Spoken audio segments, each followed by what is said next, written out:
Well, this is another episode of the New Kind of Man podcast, and today we have on Bill Delvaux. He is author. He has authored multiple books, but he is the author of a book called Heroic, and he's doing some great work up in the Nashville area. So, Bill, welcome to the show. Hey, great to be with you, Chad. Just thanks for the privilege and opportunity to be here with you. Really appreciate it.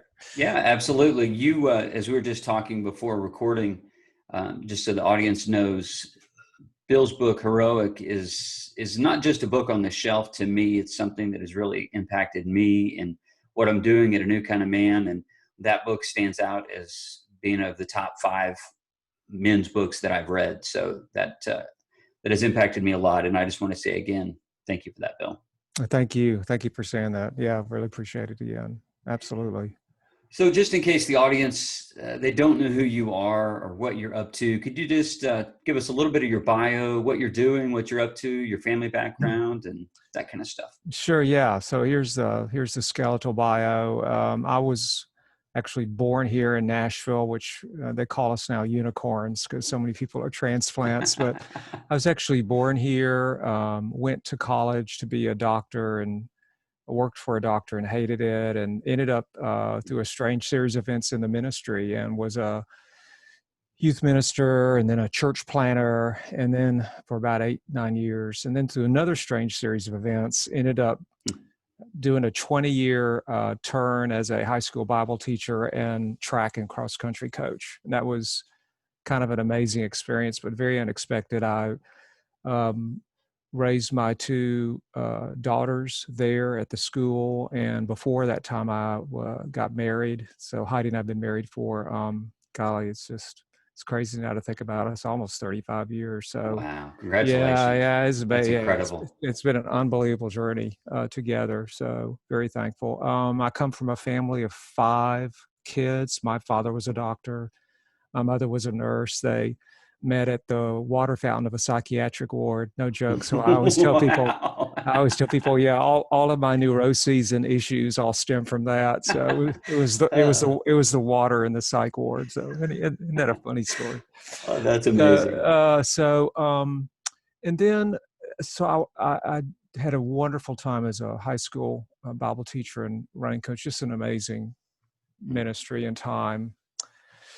And towards the end of that, I sensed I was supposed to start something new with men. I'd been working with men in various ways and with fathers and sons, and ended up jumping off and starting what came to be known as Landmark Journey Ministries. And we are now in our 8th year. And our focus is, and we're going to talk about this, our focus is spiritual direction with men and silent retreats. And it's absolutely not the journey I ever expected to be on. Even when I started this, it's been a wild ride and an amazing ride. And just to, one other little thing about my bio, I think it's important to note is recently I did a Google search of men's ministries that focus on spiritual direction and silence, and I couldn't find any.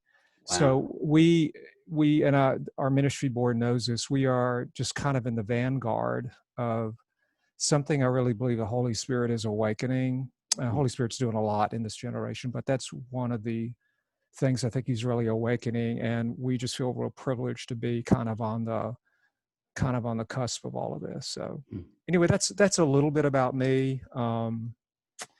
I tell the last thing I want to say is my greatest heroes are my 2 daughters and my wife. So yeah, nothing wrong with that. Oh yeah, and that's the they are hands down the 3 people that sort of got me to where I am. So amen to that. Yeah, so it's interesting you talk about spiritual direction, because I think it can be such a vague term and be misplaced. And then I think sometimes people think spiritual direction and then they think Eastern. And then consequently, I think things that were Eastern or birthed in the Eastern traditions, as far as Western Christianity, now the opposite kind of extreme, I think that those things were expelled a long time ago. And yet there seems to be a resurgence with that. And then also a resurgence, not connected to directly in what I'm implying, but even in the idea of silence. Absolutely. Because I think Stoicism has robbed that idea. And I think that because of Stoicism and the, people have become fanatical with Ryan Holiday's book, Stillness is the Key, or those types of things. I mean, I think that's the title of the book. Yeah, it is. And I think people have just really gone crazy for that book and his work and just the growth of Stoicism.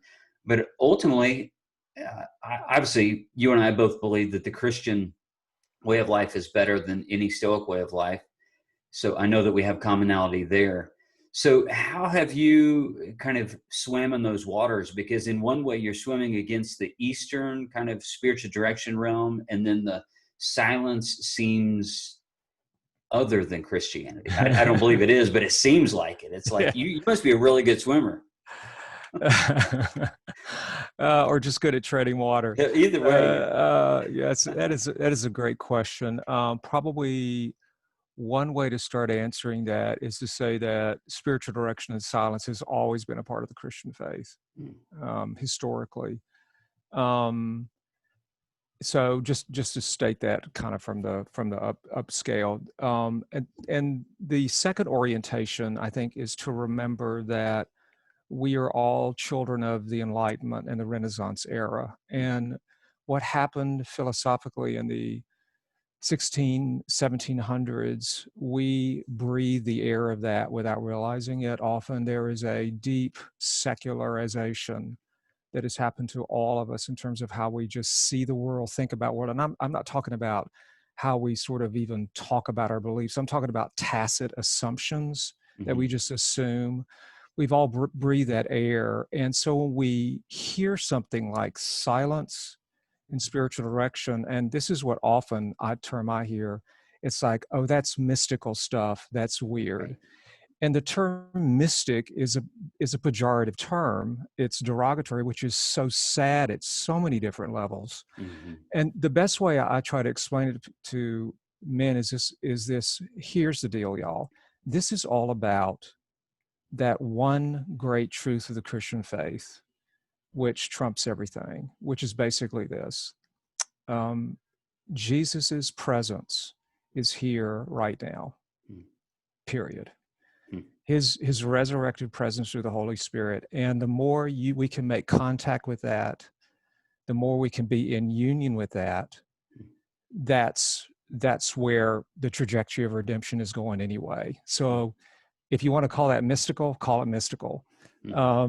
But for me, that's where the train's going. And I just happen to find that spiritual direction and silence are unbelievably powerful on-ramps into the presence of Jesus. I've just seen it so many times now, and the transformation in men's lives through it. So I guess that's kind of how I would begin to answer that sort of question, because it is an incredibly valid question.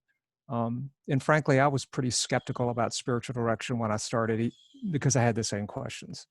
Isn't this just, Eastern mysticism that's sort of been, brought over and put under new names? And it's the answer is it really isn't. So the way that I understand spiritual direction, correct me if I'm wrong, because I'm not a spiritual director. I probably need one, but I am not one right now. Yeah, and I can sign you up right now. I bet you can.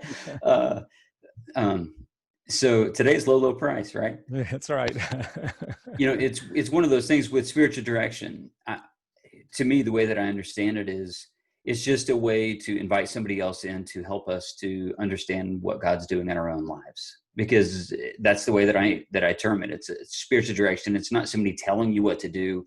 It's helping you to discern your life and to know what's going on, because so many things, in my opinion anyway, so many times it seems like life is happening so fast. And even though we may want to hear from the voice of God, we just can't, because we have the complexity of issues or the simplicity of issues. But either way, we're overwhelmed, and we get bogged down, and we take our eyes off of Jesus, just like the disciples take our eyes off of Jesus and then falter. So where did I go wrong in my assessment? No, that was a really good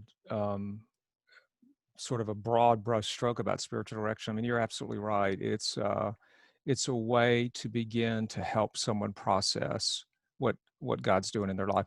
Or another way to put it is this: it's helping co-discern with somebody. Because he's always up to something. So what is he doing right now? Mm-hmm. Another way I like to put it, this is not original with me, this phrase is, as a spiritual director, I'm dusting for God's fingerprints, kind of like a detective. And I'm just sort of asking questions and helping them discover as well. Another way to put it is like this: you're in the driver's seat of your car, so you're focused on the road. I get to come in the passenger seat for an hour and sit and notice things that you can't notice because you're focused on the road, like the tree out there or the deer, that's running across the field, or the beautiful cloud up in the sky, or whatever that is. So, so spiritual direction is along those terms. And as somebody who has worked in pastoral ministry, I have to say that spiritual direction is the most deeply pastoral work there is. It is the care and cure of souls. And Eugene Peterson, who just recently died, who was a well-known author and minister and writer and translator of the Bible and everything, he made a striking statement one time. He said he felt like the main duties of a pastor shepherd were the word, prayer, and spiritual direction. He goes, everything else should be way secondary to that. And I found that to be true. It is caring, and it's the care and cure of people's souls in a profound way. I think people like you, Bill, serve a great, you fill a void, and you have a great service within the body of Christ. What I find is very challenging, actually. I pastor a church, so I'm the person that Eugene Peterson is referring to, and that you're referring to as well. Of one of the main things that I should be doing is spiritual direction, and to some degree, I do. To some degree, but the challenge, I'm not challenging what you said, but I would just say the challenge as a pastor in Christianity today is people are so consumer driven, and they're so individualized that the thought of going even to their pastor, things that I think that I haven't even been a Christian for most of my life. I got saved at 21, and I'll be turning 46 here in a couple of weeks. So, like, just so you understand, like I wasn't raised in church. I was very much raised in the world, and then gave my life to Christ. And then my journey as an adult has been as a Christian. But I don't have the backstory. I don't have the legacy of like being in church and my dad and grandpa being in church. I just don't have that. Yeah. So everything's new to me. And yet what I'm still seeing with new eyes is Christians who even have been in church for decades and generations, they still have lost the beauty of being able to go to their pastor and trust them for spiritual direction. Instead, absolutely, they outsource. And I don't want to use this term because I don't want to demean what you do, because literally guys like me need ministries like yours, hands down. But I think that there's something that I just don't understand, and it's a phenomenon that I see with men that I've coached, men that I've helped. I tend to find that men are more honest when they're calling me from Arizona than those who are calling me from Main Street in my own city. Right. Which I think is incredibly difficult. And I think the root of it is this individualization, even within Christians, where we've lost the idea that we are the body of Christ. Yeah. So I'm challenged, even by what you said, and I know that it's true, but I'm challenged. So I don't know. Could you give any insight? Why do you think it's people offload that and they get outside of their community of faith, which should be the community that all of the issues of life are unpacked? I think there's a lot of reasons for that, but I think maybe one reason is most pastors don't have spiritual directors themselves. So there are actually some communions that require it. And I so wish I had one in pastoral ministry. In fact, I wish I'd had one all my life. It would have saved me so much grief and given me so much encouragement over the years. Yeah, I hope I have a spiritual director, when they drop me in the grave. It's really that important to me to have someone walking alongside of me. So I certainly think that's one thing. I think another thing is that pastors are sometimes sadly perceived as, the Superman. Right. So, and there's this fear of, if I really go and talk about what's kind of going on inside of me, what are they going to think of me? I Mhm. think, again, a pastor needs to be sort of the first, I guess, the lead off person in terms of just being one who's comfortable in weakness. Mhm. And again, that's all about leadership. And I think just opening the door. I think even when a pastor talks about the fact of offering spiritual direction, there's only going to be a small number of people probably that take him up on that, and that's okay. Mhm. It's not for everybody, and somebody can certainly grow in the faith without spiritual direction. It is not the sine qua non. It's not an absolute essential, Mhm. but I find it, for the trajectory of men where they are and where they would like to be, it's very very powerful. So Mhm. that's probably a kind of a way I would begin to approach that issue. Yeah.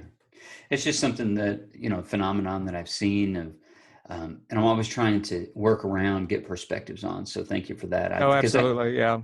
I think men of faith need to go to I realize there could be a bunch of reasons why they can't go to their pastor, and I'm going to avoid all the ones that are obvious.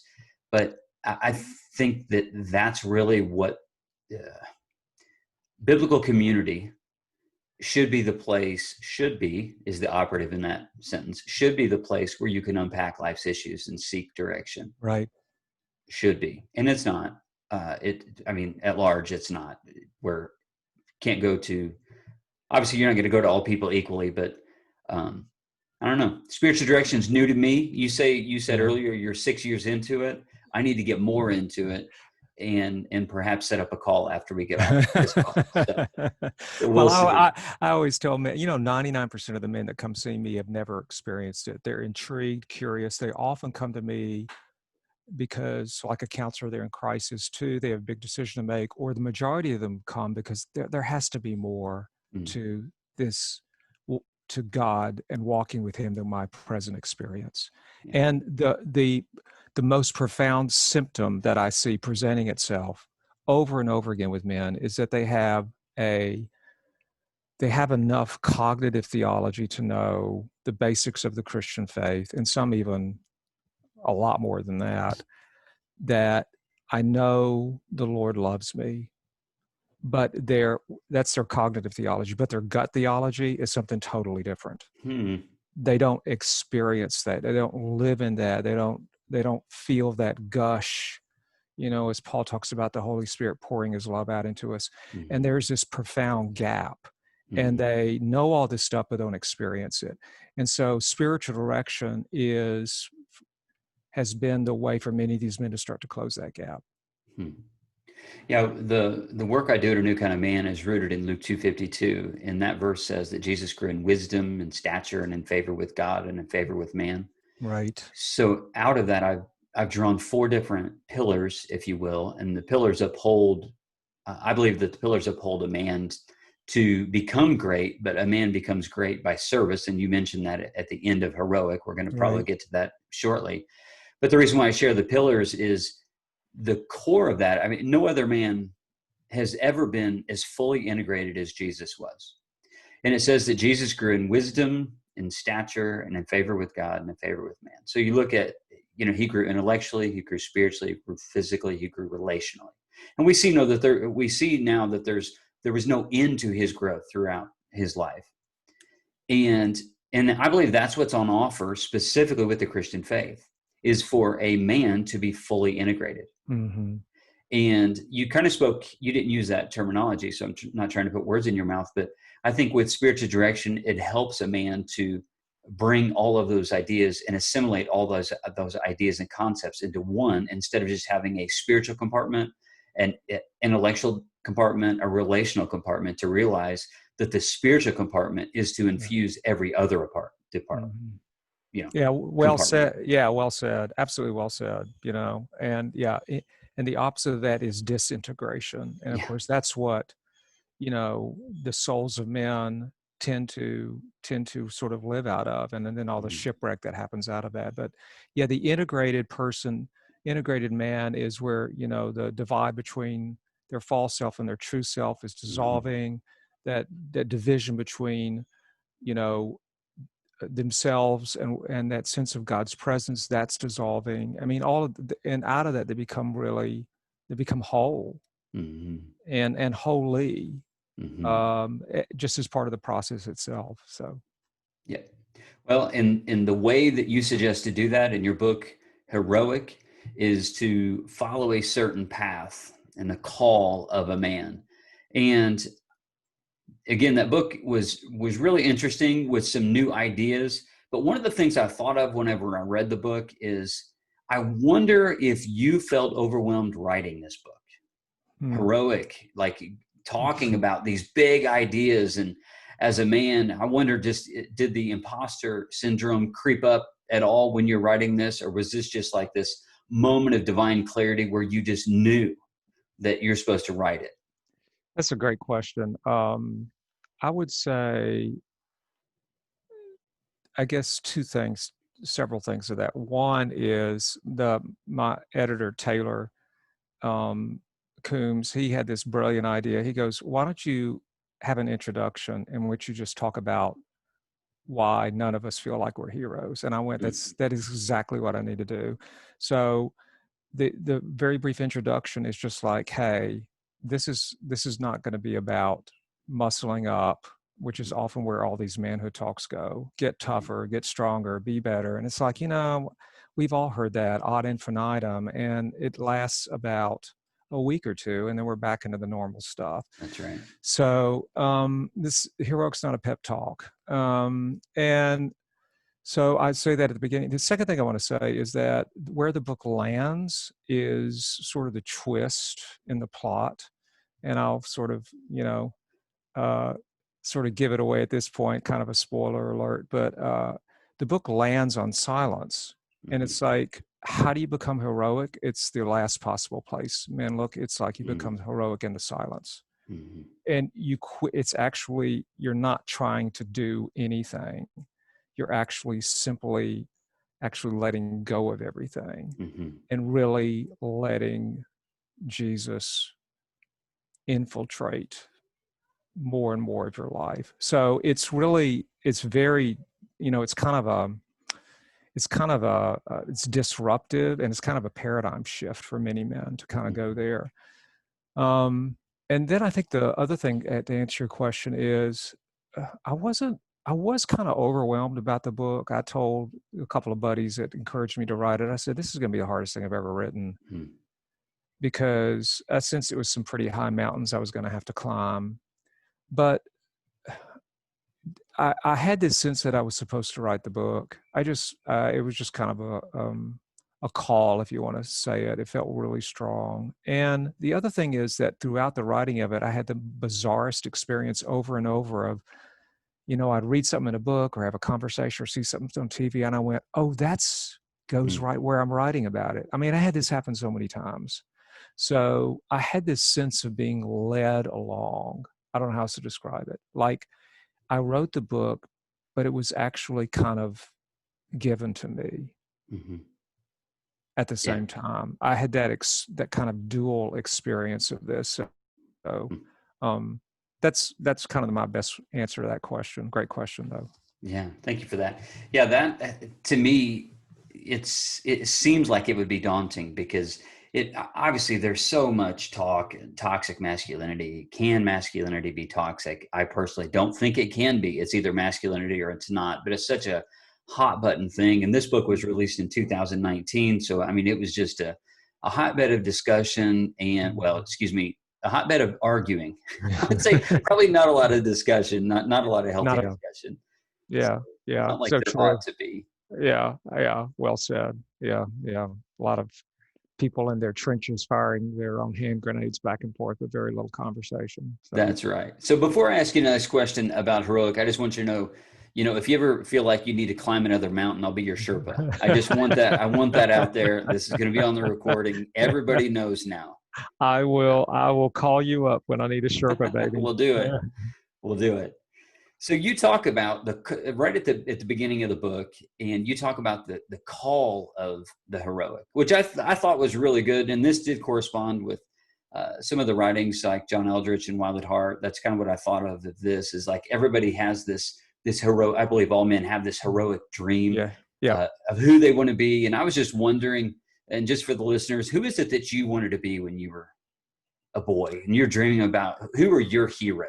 Yeah, that's a great question. And what is so interesting, and this is a lot about my boyhood, and a lot of the things that were missing, I think, in it. But honestly, during my boyhood, I really didn't have any heroes. Wow. And I look back on that now, and it's very clear to me some of the reasons why that was the case. I think when I entered manhood, very young man, early teenage years, my first heroes, honestly, they were musicians. They were, the sort of the rock stars. And, I was a pianist at that age. And I memorized every Elton John song that ever came out.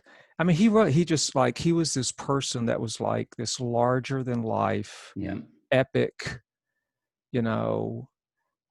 person that it was just like, if I could just write like him or sing like him, and I think that's where and that was when I was about 14 or 15, that heroic sort of like flame started to light up in me. And, we put that on the men in whom we have some connection with, and they seem to have sort of made it in some way. And they fit some of those, I know you talked about masculine archetypes, they fit in some way, some piece of that archetype, and something inside of us rises up and just says, I want to be like that. So yeah, I would have to, that was my first hero. Yeah. Well, I think that, that connects with all the guys listening, because I think we all have some version of that hero, whether it's somebody from, a movie or Rambo. Right. I was a child of the 80s, so it's Rambo, Arnold Schwarzenegger, and Jean-Claude Van Damme. It's like, you look at these guys, in previous generations, it would have been John Wayne, or it was just, whatever, and it's all, those are all versions of masculinity. But now I look at it with hopefully some wisdom, and definitely back years anyway, hopefully some wisdom to go with those years, is now I sit back and say, they were kind of like an image of what it meant to be a masculine man. Right. But yet they weren't the full picture. Now I look back and I'm like, Rambo was absolutely out of control. Back then I was like, all I wanted was a survival knife, a bandana around my head, so I could run around in the woods. And I was just hoping that I would get a wound in my arm so I could suture it up myself. This was it's just, I know. As sad as that is, I have the survival knife. You spin it off, this little worthless compass. This little thing I could pull out and hook to my fingers, and if I wanted to saw down a tree, I could saw it down. Really, it was pitiful. But that's what boys do, right? We all have these images of what it means to be heroic, right? And you and I both agree that the most heroic man to ever walk on earth is whom? Yeah, absolutely. Jesus Christ is the unsung. He's the literal unsung hero. And I say, make the point in the book, men look everywhere else. He is literally at the bottom of the list. Yes, literally. And that is, to me, and I talk about why I think that's the case. But you just go through and look at his life and look at what he did, and look at the masculine archetypes, and you just go check. Every single one, and not only in a way that is that transform people, but in a way that's never been done before or since in history. He just stands out as the man, and in fact, Paul says Christ is the new man. Yes, and he is, and we are all to be, shaped and chiseled into that image. So, in Paul's letters, he also tells us to put on the new man. That's right. Which is the reason why my movement is called the new kind of man. There you go. That's it. It's because we're told to put on the new man. That means there's something there that we're supposed to do.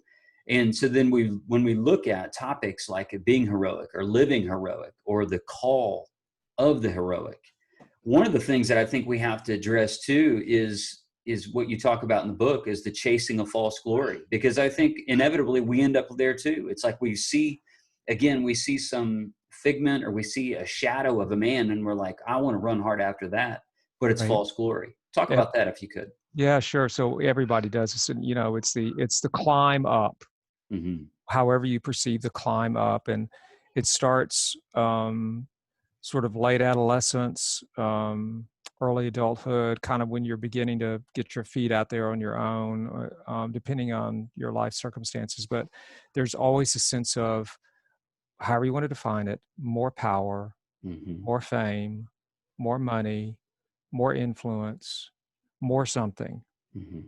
and it, more audience. It and the more doesn't really matter so much as the fact that what all this is a covering. In other words, there's this terrible disjunction between the heroic archetypes and what we actually feel inside. So we think getting this, whatever it is, and somehow pasting it on top of us is going to solve the problem. Mm. But of course it never does. And, Right. Men always come to, usually some sort of crisis point. Fortunately, mine was early on in my 30s, Mm. but some sort of crisis point where you just go, this isn't working. Mm. And you have the choice to either um, learn a new path, or some men, they just go, well, I must have been doing something wrong. They just keep, plowing away, and they end up Mhm. living incredibly tragic lives. So, but false glory is really the biblical term of that is just chasing after idols. I mean, it's just this Mhm. pasting on of something that we think is going to, in some way, um, um, make up for this lack that we Mhm. feel. Or the other way I like to say it is, the one primal truth that every man knows about himself is that he's not one. Mm. Wow. Period. I've never met anybody honest with me who will be an exception to that. I mean, that's Mm. the one truth, primal truth we all know about ourselves. So there's this deep guttural instinct that just says, I've got to paste something on top. Mm. And that's the false glory.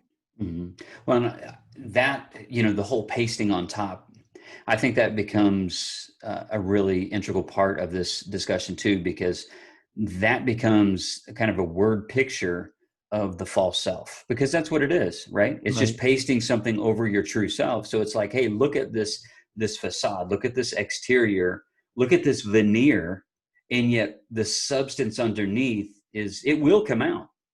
But we just want people to look at that false glory and that Right. false self. Talk Right. about the false self. I don't know if this was originally talked about from Carl Jung, the I guess the psychologist, or whatever all his work that he did. Um, but I know that he talks about it a lot, and I mention it too every once in a while. So talk about the Mhm. false self and this pasting. Yeah. So the way, and there's a number of ways to approach it. The way I like to approach it is through the topic of shame, because I think Mhm. shame is kind of our basement emotion. Mm. And I say that simply because, as far as you know from the scriptures, it was the first fallen emotion, as best we can piece the story together. Mhm. And so it just resides in the basement of every man's soul, every woman's soul too, differently, but in every man's soul. And shame is this feeling that it's not the feeling of being unworthy or something's wrong with me. It's the feeling of being unworthy or something's wrong with me in front of the watching eyes of others. Okay. That's that's why a man doesn't mind failing, but he hates failing in front of others. Mm. It's very, very different. It's the audience, it's the eyes that pierce and maybe mock, that and that feeling of shame just feel, it's one of the I think it was Camus or Sartre called it a hemorrhage of the soul. I mean, it just, you feel like you're just bleeding out. And so to staunch the wound, a man just instinctively covers. I mean, we just cover and hide. And we all have our stories of this. Every man has a story of covering and hiding. And we just do it not because we're instructed to, we do it because we feel like we have to. And to survive. So that starts sort of the building of the false self. And, it works for a while, and then it starts to be our undoing at some point. And so one of the most beautiful things about the trajectory of what Jesus does in a man is that he asks a man to, in so many words, to deconstruct the false self by uniting with him. And the idea is when a man begins to really experience, not just say the term, as Paul talked about, being in Christ, when he begins to really feel that and experience that union, he actually becomes his truest self. It's the paradox you live into and lean into. Mm-hmm. The more I experience union with him, the more that false self is just going to it just kind of deteriorates and just sort of dissipates and just kind of falls off. You just don't even need it anymore. Mm-hmm. And it becomes kind of a non-entity. So, and it was a non-entity anyway. It had no reality because you made it up. It's not part of that substantive reality that you're made in the image of God. Mm-hmm. So by necessity, simply by it's almost like a coping mechanism. Yeah, by essence, it really isn't a thing at all. It's just a coping mechanism. So it really has no substantive reality. So the more a man experiences that deep sense of walking with Jesus and beginning to experience himself, the term I use is divine objectivity, to really see and feel about himself the way the Lord feels about him, or to see Jesus seeing him. Mm-hmm. That when a man begins to experience that, the false self just begins to drop away. Mm-hmm. And he begins to experience more and more what's it like to live out of that true self. And that true self, by definition, is just going to be heroic. Mm-hmm. Because that true self is going to be shaped into the image of Jesus. But to get to that point, there has to be a failure. Yes, there does. There has to be a failure, because if not, what we will do as men is if we think everything's going right and living in our false self, man, we will just run hard after it. And there has to be a moment of failure. I wonder if you're familiar with the book Falling Upward by Richard Rohr. Yeah, absolutely. Yeah, and Rich Rohr talks about this idea very much so, where what is your worst failure ends up being sort of your greatest success or your greatest moment of redemption, and it's a severe mercy. That's the term. Augustine used the term austere mercy. It's God's very austere mercy that he allows this to happen to free us. Mm-hmm. Yeah, and it's difficult, I think, at first glance, it's difficult to see that. But it's very difficult to see it. I couldn't see it before it happened to me. Because it's often brought in by what Rohr talks about is a death. It's either a physical death of someone, or it's a physical imitation, or it's the death of a dream, or it's the death of whatever it is that we're chasing. But I kind of connecting that idea from Falling Upward and now into us getting into the place of failure. I think I think they meet in the exact same place. I think this is that reality of failure. I'm no hero. I've been living out of a false self. There's got to be more. And yet what you just said, and I completely agree, following the way of Jesus is the pathway to being heroic. It's also the pathway into death. That's the first call he gives us. Right. He says, you want to come after me? Then you're going to die. Right. And it feels like, what? But it's like, no, that's the place where we're going to experience the profound rest and joy. I mean, but you have to die. I mean, there's just these things that are going to have to die inside of us. And that's the reality we struggle to deal with. But it really is true. So he calls us to the same thing, to that death. And in that, I think that, when you talk about entering the death and then the resurrection is the next piece, is then entering resurrection, it's taking on the full identity. Again, this is following the pathway to be heroic. Now it's taking on the true identity, which this can be difficult too, because all through life, I think that we take on lesser identities. Absolutely. Last week I had a conversation with the Navy SEAL, and I was just really grateful just talking to him, somebody who's have all of these accolades and all of these different things. But he said, basically, being a Navy SEAL didn't make me who I am. Right. And I was like, wow, man, you got it. because Mhm. that is, Mhm. that is the Mount Everest of manhood for a lot of people. Mhm. Right. And yet he's saying, this didn't make me who I am. And I Mhm. thought that was very profound and really speaks Yeah. into what we're talking about now, Right. Yeah. this Yeah. idea of identity. Right. Well, absolutely. And that identity is, when a man learns who he is, who he really is, he's learning again, as I spoke for, how does the Lord see him Mm, specifically? Like, and that's his identity. And we have each have a very specific piece of who we are that sort of fits into the Lord's heart. And mine is very different from yours. And when a man begins to discover that and own, who he really is and how he's really seen by the Lord, that, man, all sorts of good things start to happen.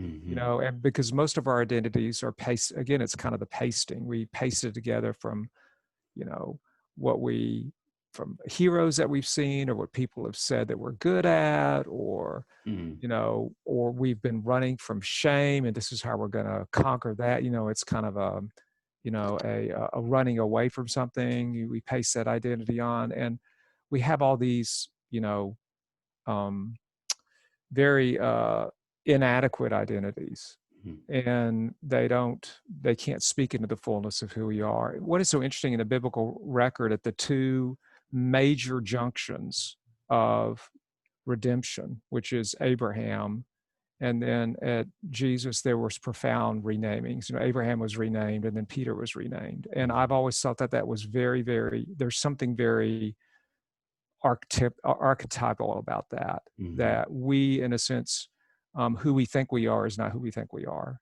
mhm, until we are seen by how he sees us, you know. mhm.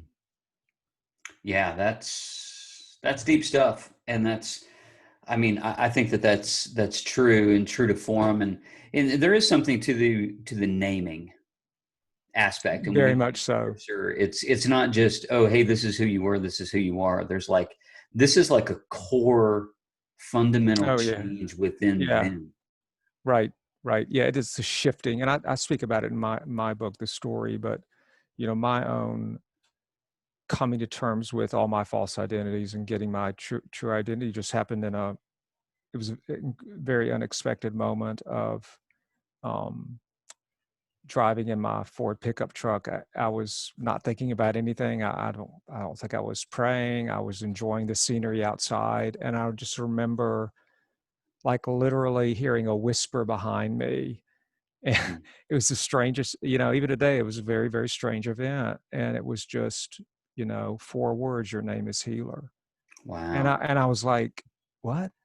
It was one of those, say that, it took me a while but that word, that name became like a key that turned all the tumblers of my life. It just made Mm. sense of so many things that didn't make sense before. And it was like, oh, now I see. And so that has been, just understanding that has been sort of sort of the engine behind so many of the things that I do right now, and my motivation, and just what I love doing. So So where did that occur in your journey? Was that when you were teaching Bible at the school and then also coaching, or has this been since you've been it now in Landmark? that's a great question. It happened in when the very early stages of the ministry, when I was in a very, very, we jumped off and started this thing, and honestly, I didn't know what I was doing. We were running out of money. I don't know what I was going to do. I'd fired myself from a safe and secure job. This was like, Mm. it's like jumping out of a plane and going, is the parachute going to open? I mean, it's really Right. how it felt. And I don't know, but I sense that maybe, the Lord is very, what's the word? He's very sensitive to our desperation. And Mm. maybe I had the ears to hear it Mm. in a way that I couldn't have heard it before at that point. But I Mm. remember when I heard it, I was so open to receiving it. And I didn't even know what it all meant. I just knew that there was going to be a fundamental shift out of this. And that's exactly what happened. And that's faith. Yep. You know, at the core, that's faith. That's what faith required in that moment. It sounds like is that God had given you that word as to what you were supposed to do, and you're like, "What am I supposed to do? You know, go do this." Right. You didn't have the full picture, and you know, you used the illustration of jumping out of an airplane with a parachute, and I said, to me, what it kind of sounded like was you're jumping out of an airplane and you had to construct a parachute on the way down, Yeah, but you've that's right. never seen a parachute. So you're like, you're really trying to figure it out. Oh yeah, that's certainly a more apt illustration of what this felt like. It really was. Yeah, and that's kind of how all this came together.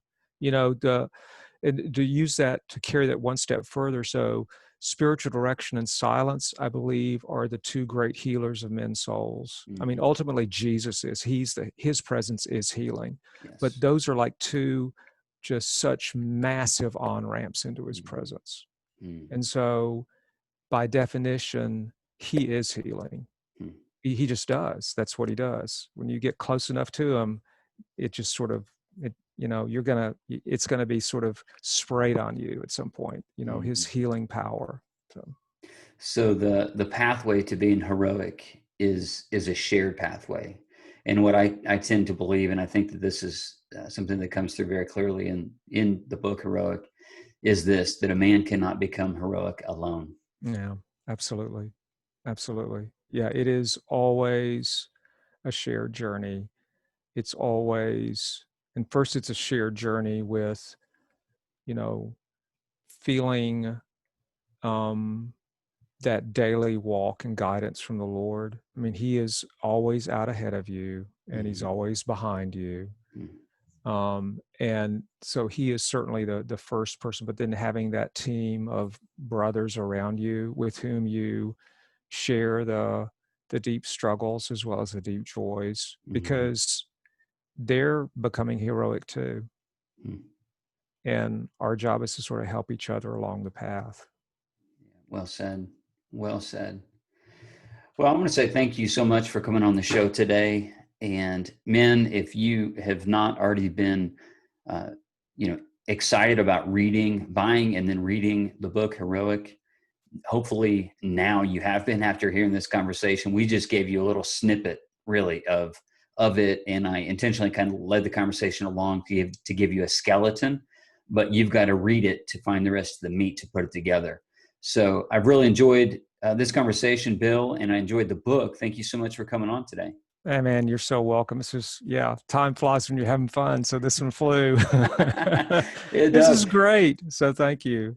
Absolutely. It's my pleasure. And we finally sat down. As a matter of fact, I didn't tell you this earlier, but I believe I just deleted the file today in my Evernote, but I believe that you were like the first conversation that I was hoping to have once I started my podcast. Oh my. So this has been quite a journey. Yeah. It's only taken 10 months, but we got there. Right? we got it in. COVID and everything else. I know. Schedules, but it's been awesome. It's been great. Thank you. So, thank you. All right. Hope to stay in touch. Yep. Bye-bye for now. Bye.